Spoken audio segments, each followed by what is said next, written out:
Hello there, my name's Sue Tonks, and I'm calling you today from the United Kingdom. And I'm working on behalf of my very good friends over at the Nicholas Copernicus University, which is in Torun in Poland. And I'm proud to be representing my Polish friends over there because I do a lot of work with the Nicholas Copernicus University. And when they asked me to do this, I was absolutely delighted. A little bit about me. My background is I'm a leadership and management trainer, an international speaker and trainer on networking. I've also written a book, which you can see behind me, which is called Can I Have a Word? And the reason why I put that up today is because what we're going to talk about today is human relationships. It's about creating those bonds with people.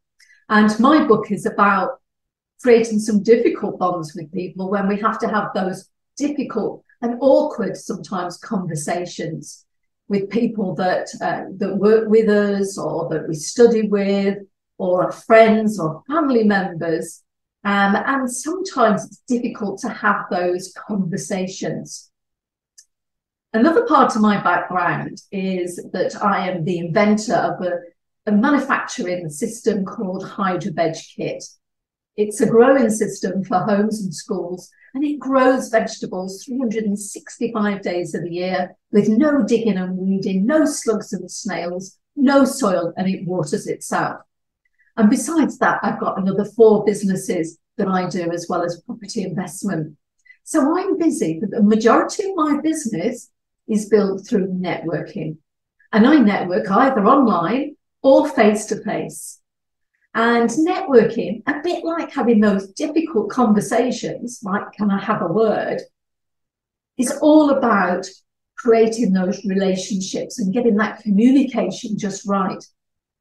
But if you were being invited to a big event where you had to attend in person and you were going representing the university or your own business on your own, you might find it difficult to walk through those doors, to go into a room full of people and know which groups to join, who to join, what to say, who to talk to.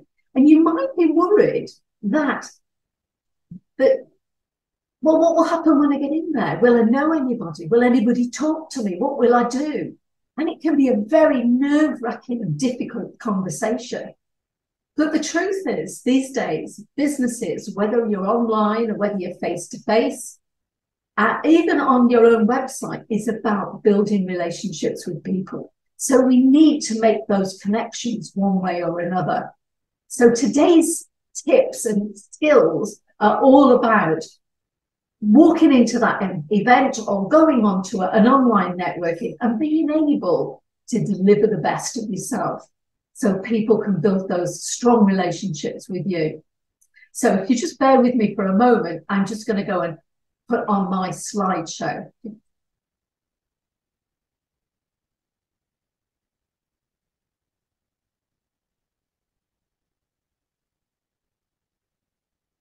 There we are, the principles of networking. So I'm going to pop my little picture down to the bottom so it doesn't get in the way of anything later. Okay, so let's start off. Let's start off with a description. What is networking? Now, if I was in the room with you today, I would be asking you those questions, but I'm not. This is not a live program. I will be watching from the sides later on, and I'll be able to answer any questions that you have. If you just pop them in the chat box during the program, I'll be able to pick those up and answer those for you later. So what is networking? Well, first of all, it's about talking to people. We can't network if we don't make some engagement. And in order to engage, we need to meet some people.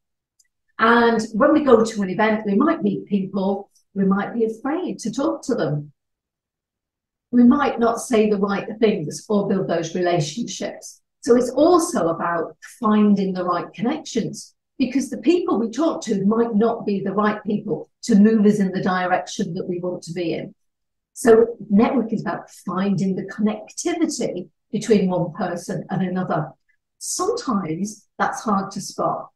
And particularly because if you're so thinking about what you're going to say or how you're coming over or talking about yourself, you're really relying on the other person to connect with what you're saying with what they can offer. So networking is very much a two-way process. You need to be interested in the other person to find those connections, and they need also to be interested in you.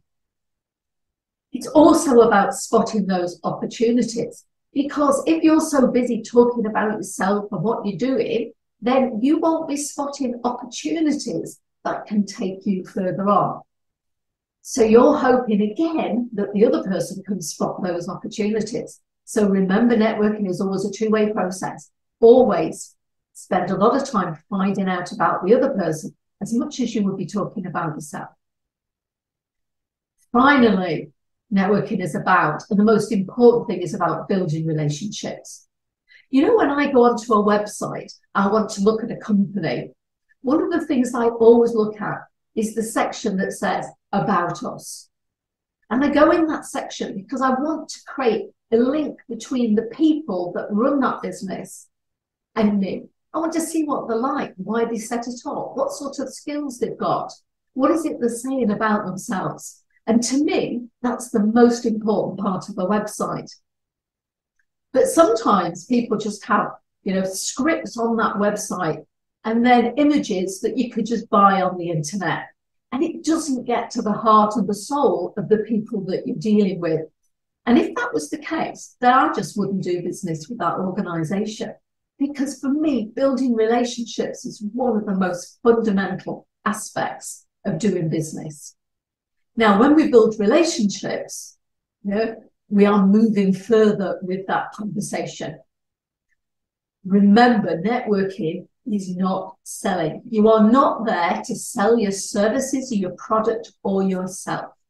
You are there to build relationships. And when people just sell themselves and just talk about themselves, they actually diminish that relationship.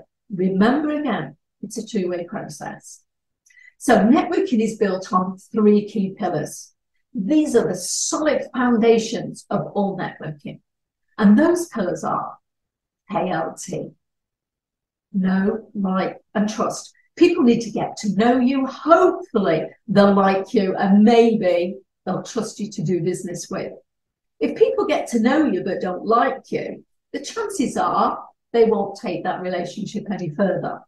If they got to know you and liked you, but they didn't trust you, again, they wouldn't take that relationship further. But both of those last ones rely on them getting to know you first. This is exactly the same as if we were deciding to buy a product on the internet. So let's say we decided to go to eBay, or we wanted to go to Amazon and buy a product. Let's say Amazon. And we went on, we Googled in Amazon for a particular product, and some different organizations come up. We've never done business with them. We've never done business, so we don't know them. We don't know whether we like them, and we don't know whether we trust them. But there is always the system that says somebody else has got to know them, somebody else has liked them, and somebody else has trusted them. And that's the reviews. And one of the things, if we're working with a new business, we would look to those reviews. And those reviews would give us that bit of confidence that, yes, that organization is a good organization. It's got lots of positive reviews. It's over a wide ranging time. It might be different sorts of products. And it's an organization that we pretty much trust. That's the same in networking. People need to get to know you, like you, and trust you. And those two things are the same. So know, like, and trust, whether you were purchasing something online or whether you're meeting somebody face to face, it's the same process. Now, you've only got 30 seconds when you meet somebody for the first time. You've only got 30 seconds to create that effective first impression. So, sorry, 3 to 10 seconds. I'll come to the 30 seconds bit in a minute. So, 3 seconds. Now, my mum, bless her, you know, she's 86, but she's really good at meeting people the first time and making that immediate decision whether she likes somebody in 3 seconds. It goes like this. You ready? She meets you and she goes, and she looks you up and down, And in that 3 seconds, she's decided if she likes you in that 3 seconds, she would like you forever. Even if you did some bad things, she would still like you. If in that 3 seconds, she didn't like you, there is nothing you could ever do in your life that would make her change her mind.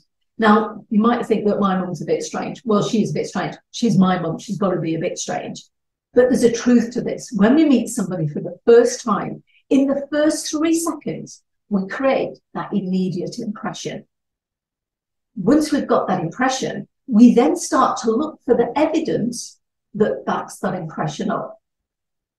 So if I like you, I would be looking for everything that you did or said or how you were that backs up why I am such a good judge of character. If I wasn't keen on you, I would again be looking for all the things you did, you're saying, and what you're about that tells me that I'm a good judge of character. So that first 3 seconds, moving up to the first 10 seconds, is the most important 10 seconds you ever have with another human being. So what's this word shine means? We've only got that 3 seconds. So I want you to shine. Just shine. What does the S stand for? Well, smile. The first thing is, it's that initial connection when somebody's smiling at you. Because if you meet somebody for the first time and you say, hi there, how are you doing? And they say, oh, I'm all right, thank you. You think, they're miserable. And you just can't build that connection. So the funny thing is, a smile duplicates. So if I say, hi, hello there, how are you doing? Then the other person will smile back. Because they're smiling back, that's creating that link between us. It reminds me very much of a zoo quite near my house, where I go with some students, some zoology students, in March every year, as they're bringing new primates to the zoo to introduce to the existing primates. Now, this group of students I will have worked with in the October, and we will have done pretty much what we're going to cover today, but in a live session. And then, when we go to the zoo in the March, we see the primates being introduced. And everything I'm going to talk to you about today, we see happening with the primates too. Because we might think that, we're way on in the tree in human relationships. But actually, most of the things we're going to talk about today are inbred in us, and things that we've created from centuries and through our genes. And lots of the things we're going to talk about today, we've never been taught, but we know.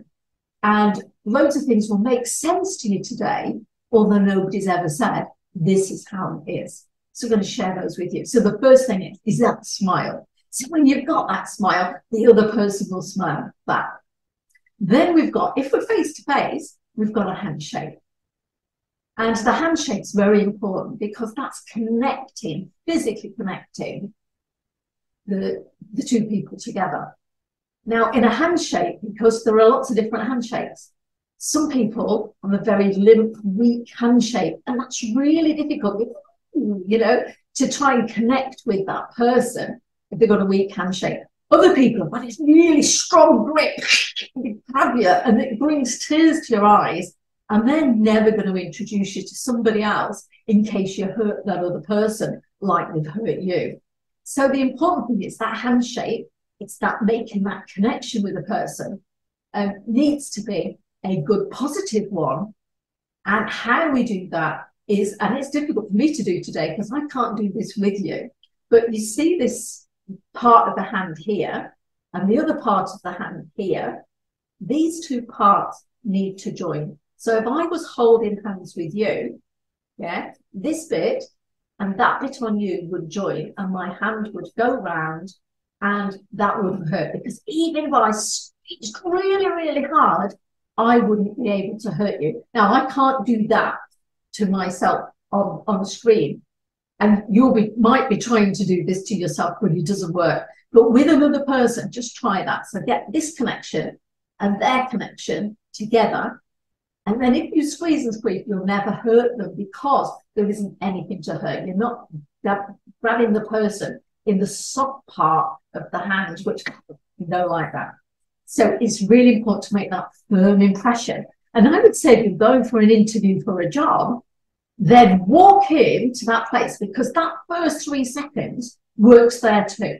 You walk into a room for an interview, you know, they pretty much made their mind up within the first 3 to 10 seconds. Hopefully it's more like the 10 than the 3.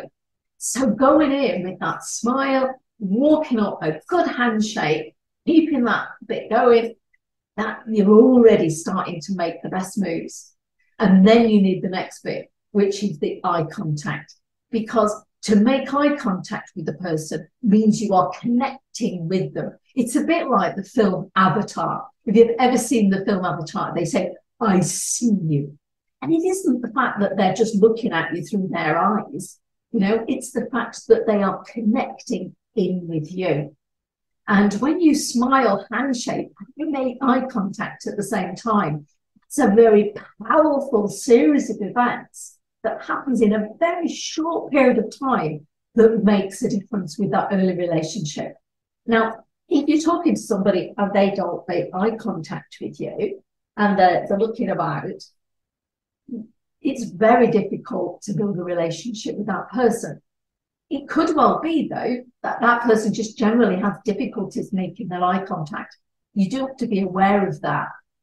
But it could well be, you know, one of the messages you might get is, if they're not giving me eye contact, they're untrustworthy. We call it in Britain shifty. And if the person is shifty, or we feel they're a bit shifty, they're not untrustworthy, we wouldn't do business with them. Know, like, and trust.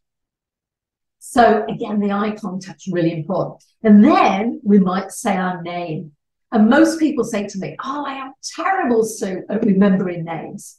You know, the name comes and it disappears into the ether. Well, there's 2 parts to remembering names. First of all, you've got to want to remember the name. And, you know, you do need to work on it a little bit. So although I can't teach you how to remember names today, but you could go on the internet and learn lots of techniques of how to do that.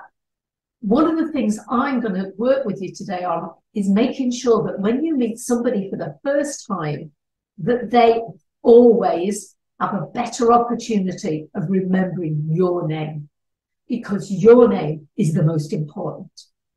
And I use a technique for that called pause and effect. Pause and effect. So you'll see that at the top right of my screen, there is Sue ... Sue Tonks. I always use that, whether I'm on the telephone, and it's even on all my letterheads now. But you don't need to go that far on your letterheads. Just leave that for me. But when you're introduced to somebody, generally, you'll say, and you are, and the person will give their name, and it will come out all in a mess. And you will have missed it, because when you said, and you are, you were in speaking mode. And there is a short pause between speaking and clicking in to listening mode. So you said, and you are, and they go, boom, and you've missed it. So you say, I'm sorry I didn't get that. What was your name again? And they go, boom, and you've missed it again. So to make sure you never do that, I want you to use the pause and effect. So how this goes is you give your first name, then you pause, then you give your first name again, and then with gusto and confidence, your surname. So it would go, it was mine. Hi, I'm Sue Tonks. Now, the reason for this is that the Sue comes up, then we go from speaking to listening. So now we're full listening, and then the Sue comes up again. And then I'm full listening, I'm already picking up the surname, which is Tonks.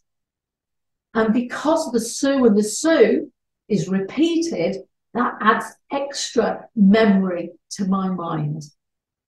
Now, you can even do this with very difficult foreign names, but I mean, there's a name that, there's a British actor on stage, and he's called Edward Woodward.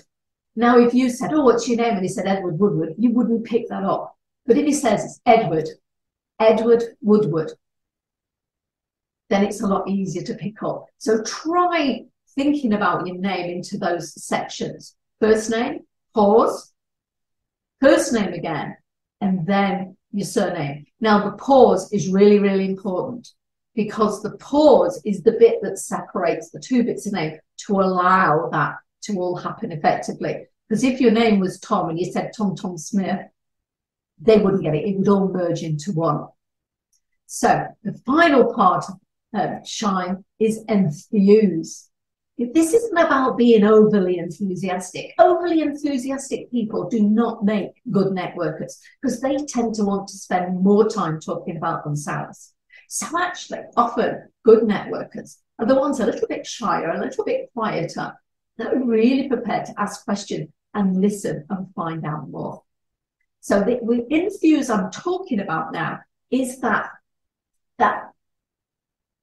need inside, yeah, to want to communicate and link with other people. It's the bits that makes your eyes sparkle. It's that inner glow. And that's what we're looking for in the shine. Smile, handshake, eye contact, your name, and enthuse. And that will work in the first 3 to 10 seconds to build that solid relationship. Then when we're talking to that person, I don't know whether you know, but we've got 4 things in common with every single stranger that you meet. So these are what we call the icebreakers, because you've walked into a room, you know nobody in that room, but with every single person in that room, as you look around, you've got the same 4 things in common. So we use those 4 things as a question in the icebreakers. This is the first one, it's travel. Every single person in that room, every single person online in that networking event on Zoom or whatever has had to get there from somewhere or lives somewhere. Okay? And so if you're chatting to somebody, you say, oh, so whereabouts have you travelled from? You know, they say, oh, well, I've come from wherever or where. And they talk to you. Next week, I am going on a job over in Venice. And people will have travelled from all over Europe to this particular event in Venice, where I'm delivering this session for them. And when I chat to them, that's the first thing I'll be saying, oh, so whereabouts are you from? Now, if you make a connection with that, and the person says, you know, oh, I'm from Poland. I say, oh, what part of Poland are you from? I'm from Toronto. Toronto. Suddenly that connection is there. If somebody says, oh, I'm from Paris, I'm just going, oh, that's fabulous. Oh, I love Paris. So what brings you here or whatever, then it's those connections. So once we get that connection, you'll know you've got it, because the pitch of the tone and the speed of the communication changes. So somebody says, you know, oh, I'm from Toronto. I said, Toronto, do you know the Nicholas Copernicus University? And they say, what? And every time we have a connection, the pitch of the tone goes up and the whole thing goes faster. And this is also not just for females, but for males as well, that the pitch and tone goes up. This is what we also see when we introduce new primates in to meet the existing primates in the zoo, because as the primates meet, they're a bit scared and a bit worried. And then when they make the connection, and the more connection, the more it goes, and the faster and the more excited. This is where the connections come. This is a bit of the magic. So the travel is the first thing. Everybody's had to get to that event from somewhere, somehow. So you say, well, how did you get here today? Oh, I came on the bus. Oh, I came on the train. Oh, which train do you use? Oh, that one. And again, it's all about making those connections. The next thing we've all got in common is the host or the event. So the same person invited you. So how do you know Fred Smith? So what's your link with the university? What's your connection with science? What's your connection with accountancy? So everybody is at that place for the same reason or knows the host. The third thing is we're all at that event or on networking online or whatever. It's the same time, it's the same date, and it's the same season. There might be an hour or two difference in our times, but that really doesn't matter. So we say, oh, well, this weekend, so what you up to? This weekend, we've got a bank holiday on in the UK. And they might say, oh, we're having a street party for the king's coronation. Oh, we're having a street party too. What do you do? And then it's the connection. It could well be the season, So what you're doing over Christmas and New Year. So every single person shares the same date, the same time, and the same season. So again, it's something that we can talk about. And generally, if we're going to talk about weekends, what they're doing over the weekend, that might relate also to the season, to bank holidays, to national holidays. It could be a religious holiday. We all share the same things. And the final thing, you might think only for the British, but in my travels all over the world, it's never just the British people, but we talk about the weather. And the weather is the link for all of us. So you might look outside and say, oh, it's sun shining. Oh, isn't that nice? And they say, what are you going to do this afternoon? And say, oh, I'm going out for a nice walk, sun shining. And again, we've got that link. And a lot of people say that English people, British people always talk about the weather. And yes, we do, because our weather is very different. In the 3-hour process, we might have 4 different sorts of weather. But I've also heard weather talk happening all over the world when people meet for the first time. And when they meet for the second and the third, generally it's that icebreaker. I've got a dog, and when I walk out with the dog, people will connect with the dog, but also they'll say, oh, nice today, isn't it? Oh, what's cold today? And again, it's the way that human beings link with each other. It's the commonalities. So next we're talking about then building those relationships further. And this is a bit called small talk. And some people really hate small talk. They say, oh, it's inane, it's, pointless. But, small talk equals big business. In order to do the big business, you have to go through the small talk. It's the relationship building bit. So some people say to me, I'm like, I might ask the 1 or 2 questions and then I run out of things to say. So I'm just going to take this slide back so I don't show you that picture just yet. So I'm going to teach you a little way of always having loads of questions that you could ask a person to build up with relationships. So first of all, I want you to imagine in your mind's eye that you're driving home from work or in your car, right? From university or the work, you're in your car. The car's the first item. You get out the car and you notice the building across the street. And on the roof of the building across the street, there is a big business card balancing on the top of the building. Flying through the business card is an aeroplane. The aeroplane's propellers are tennis rackets. And at the front of the aeroplane, there's the pilot reading a newspaper. And through the little windows of the aeroplane, there's the family that live next door to you. Have you got that? So we've got the car, the building, the business card, the aeroplane, the propellers, the pilot, and the family. And those are all the things that you could ever want to talk to somebody about in building a relationship. So the car is, that's the transport. So where have you traveled from today? How did you get here? What mode of transport, etc. So that list I gave you before, and this list, they're transferable. Then we've got the building. So where have they traveled from? Have they traveled from university? Have they traveled from home? Have they traveled from a work placement? Whatever. Then we've got the business card. That relates to business-related questions or educational-related questions. What are you studying? Or, what do you do? Who do you work for? Which university do you belong to? Those sorts of things. So those are the business ones, and many more. And then we've got the aeroplane. The aeroplane is something we all share at various times in the year, which stands for holidays.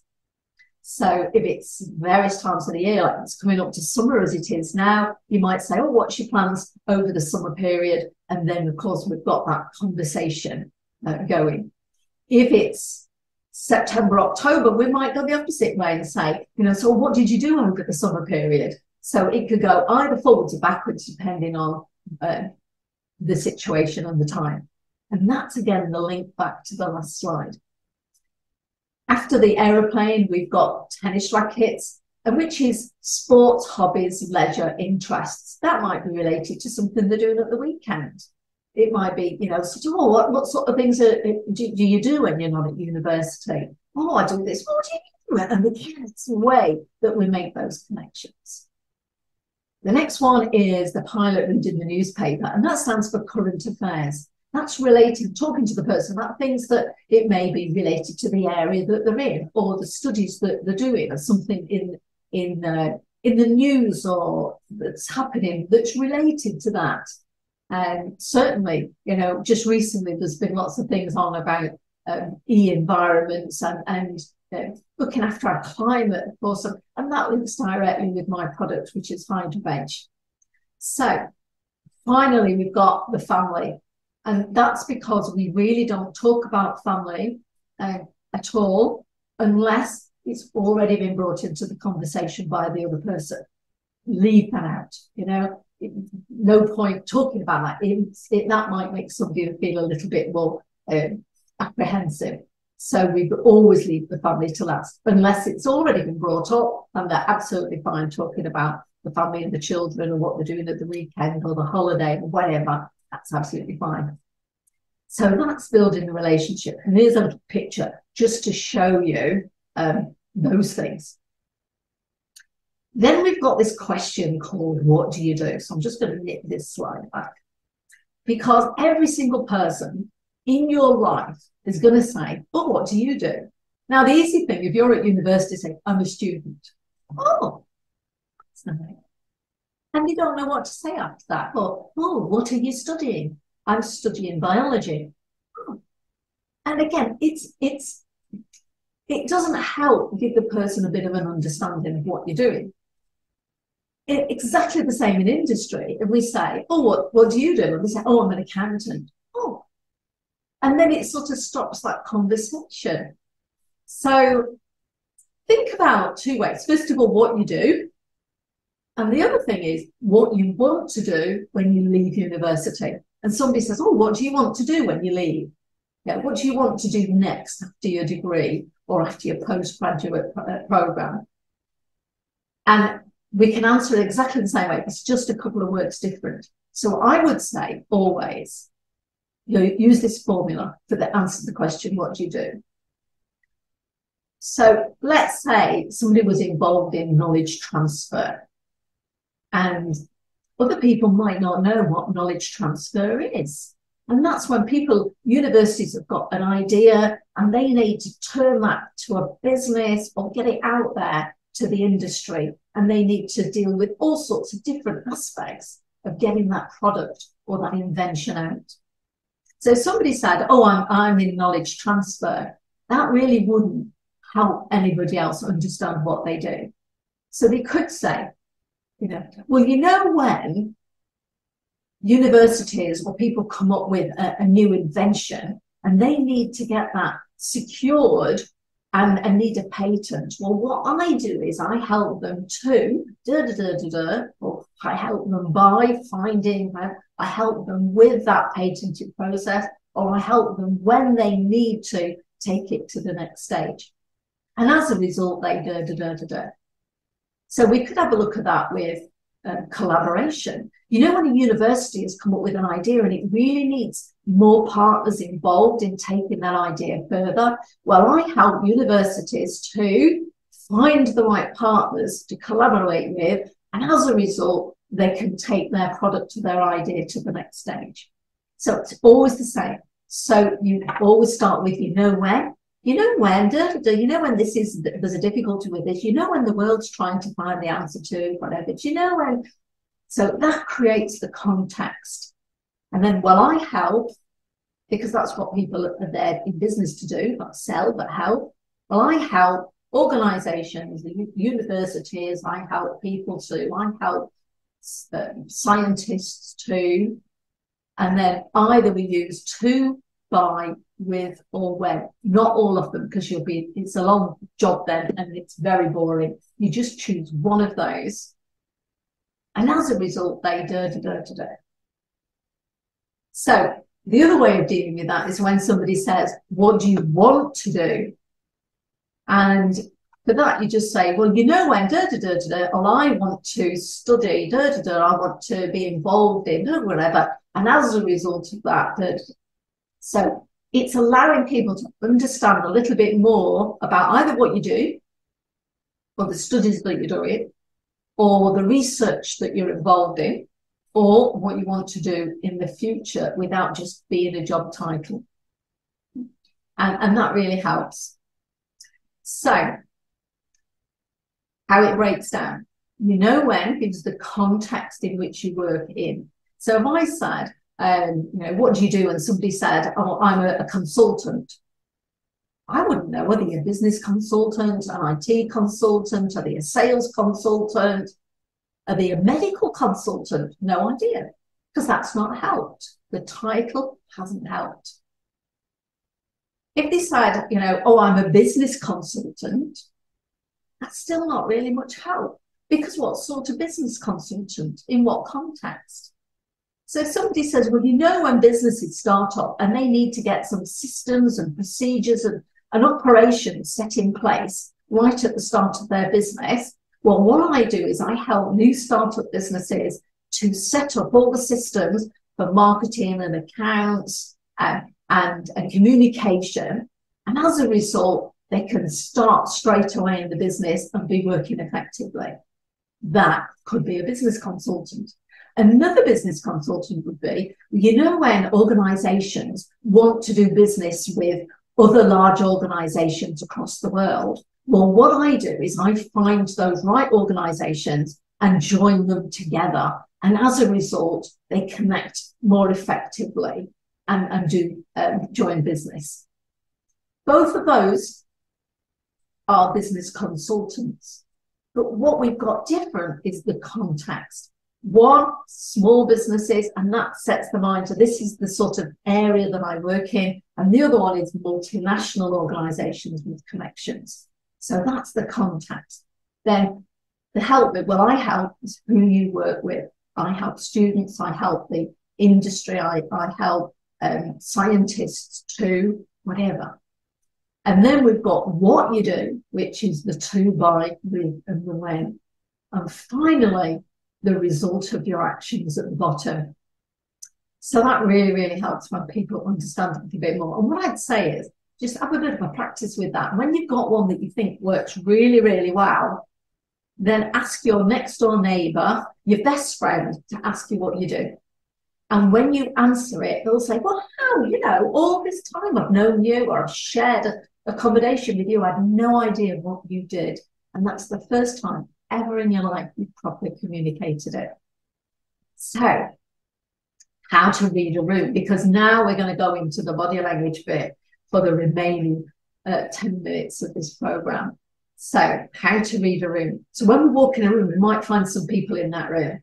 So first of all, we've got the single person on their own.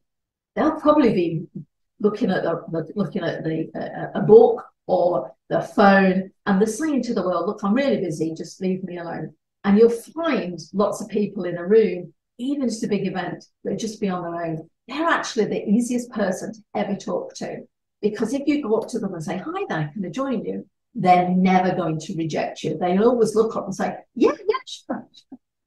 And you say, hi, my name's Sue. You are? I might say Sue. Sure. I might say Sue Tonks. And you are? And they say their name, and they say, all right, so whereabouts have you travelled from today then? And then we're in a conversation. It's the easiest thing to do, is find that single person on their own, because they're scared of talking to anybody and probably don't look like they want to talk to anybody, but here inside they're saying, will somebody please talk to me? So go on, talk to them. Next, we've got this to here. So this is what we call a closed to. So a closed to, they're having a private conversation. I wouldn't go anywhere near those two people. They are face on, their feet are in the same angles together, facing each other. Don't go there. So that's a closed to. If we look in this room, we'll see lots of different types of people. You could be walking down those stairs, seeing all things. Where on earth will I go? Yeah. So here's some ideas. There's a single person on their own. He's eating, he's out the way. That's a good, if you could get to that person, that's a good person to talk to. There's another one on his own. You'll find them generally at the side of a room. They won't be in the middle of the room looking around saying, hey, who's going to talk to me? They will be at the far ends of the room. Then next groups will be the twos. Here's a two. But these are facing each other. This is the closed two. We wouldn't go there. Leave them to it. Let's see what else we've got. Oh, we've got these two. Now these two are in a different position. They're in an open two. That's two sides of a triangle. And the bit that's open on the other side, that's a great part to walk in there and say, hi there, guys. Can I join you? Would it be okay to join you? Their body language is already saying that's okay. Because if they didn't want you to join you, they would look like these two. So let's see what else we've got. Oh, we've got another two there. And again, they're in an open two. So I would pop in at this bit and say, hello there, could I join you? Whereas these two at the side, no, there's actually three there, but if there was just two there, I wouldn't go there. So let's have a look at this picture and see the next one. So this is a three. This is what we call a closed three. So a two is there, somebody's joined and an open two sides of a triangle and joined and closed the triangle. So with a closed triangle, a closed three, we wouldn't get in there. There is no place for us to get into there. So where are we going next? Well, we're going to this group. So this group is an open three because you've got that space on this bit to go in. However, they're at a table. So watch out because tables and pillars and furniture are also part of this process and can block that person coming in. But with this table being there, and then you can get in this and say, hi there, can I join you? And you join them at the table. This group, there's an entrance in. It's sort of nearing off an open three. So the importance of open groups is the fact that they allow you in.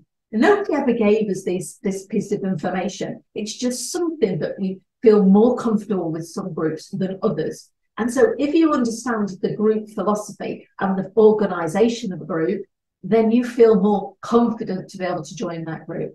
So in this group, there is no groups. If I was walking into that room, there is no groups I feel comfortable walking in. We've got here, closed two. We've got a closed three. We've got a closed four. A closed four is a square. An open three is three sides of the square. And when somebody joins in, it closes the square off. And here we've got a closed five and a closed six. So difficult to join those groups. So always remember, what does my group look like? Is my group inviting new people in? So this will be an open three sides of the square. And this is an opportunity to go in and say, hi there, guys, can I join you? And when you join that group, you would say, hi there, guys, can I join you? And look at each one with eye contact. So, hi there, can I join you?